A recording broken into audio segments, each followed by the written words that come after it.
Hola, ¿qué tal? Mi equipo está conformado por Guerrero Aguilar, Leonardo David, Martínez Rivera, Ángel Eduardo, Hernández, Santiago Elizabeth, Juárez Hernández, Mario Alberto y un servidor, Valdés León Juan Carlos. El tema que vamos a presentar es la realización de un video para la construcción de tablas y gráficas en el análisis de datos. Las problemáticas por resolver son las siguientes: que las personas que ven el video puedan entender cómo se realizan las gráficas, que entiendan cuáles son los tipos de gráficos que se pueden hacer y cómo representar gráficamente la información de la tabla.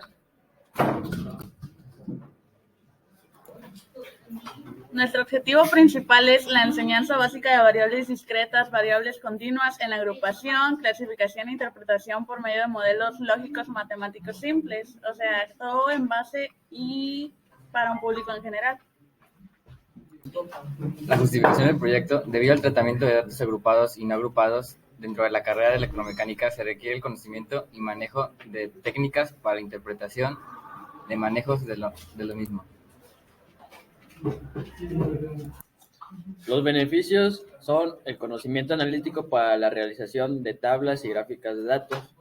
También los gráficos estadísticos son ponentes herramientas para la visualización de datos que permiten representar de manera accesible información compleja.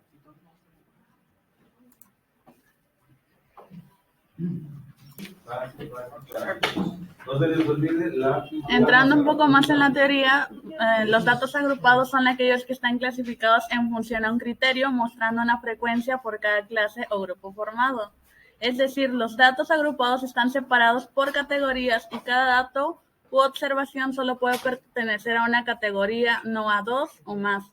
Debemos recordar también que un dato estadístico es la representación de una variable cualitativa o cuantitativa, esto mediante la asignación de un número, letra o símbolo. Otro asunto importante a mencionar es que de acuerdo con las fuentes revisadas, estos suelen usar datos agrupados cuando se trata de muestras de más de 20 datos. En cambio, con muestras más pequeñas no es necesario agrupar. El objetivo fundamental de agrupar los datos es que el análisis de los mismos puede ser más sencillo, de manera que se puede hacer una primera aproximación a los resultados de forma rápida.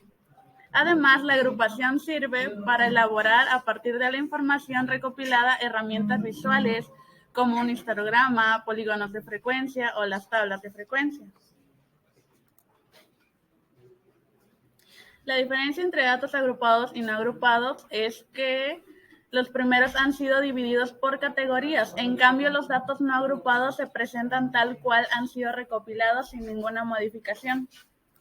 Yo les voy a explicar un ejemplo para entender un poco más acerca de cómo es que se realizan las tablas. Ese es el siguiente ejemplo. Los siguientes datos corresponden a las longitudes en centímetros de carpas capturadas en una presa en la provincia de La Habana, con el objetivo de estudiar la velocidad del crecimiento de estas especies, y estos son los datos que se tomaron en cuenta. Aquí ya está realizada la tabla, pero yo les voy a explicar cómo se saca cada uno de sus componentes. Las clases se sacan, pueden ser de dos formas, con la fórmula de Sturgers o 2 a la K. El siguiente es la marca de clase, que es la suma de los intervalos divididos entre 2. La siguiente sería la frecuencia absoluta, la cual es el número de datos que hay en ese intervalo o clase. La siguiente sería la frecuencia relativa, que es la frecuencia absoluta entre el número total de datos. Y la frecuencia absoluta acumulada es la suma de frecuencia absoluta.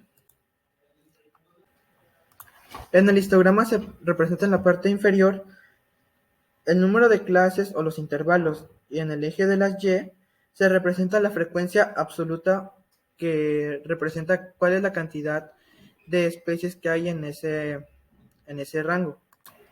Nuestras conclusiones parciales, con base a nuestra información recopilada e impartida por los compañeros que se logró implantar en el conocimiento analítico para la realización de tablas y gráficos de datos, incluyendo su interpretación misma para un público en general, obtenido los resultados deseados. Si quieren un conocimiento más detallado, estas son nuestras referencias bibliográficas.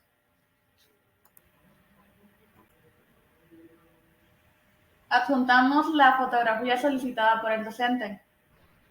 Juan Carlos Valdés León. Leonardo David. Ángel Eduardo. Elizabeth. Y Mario Alberto.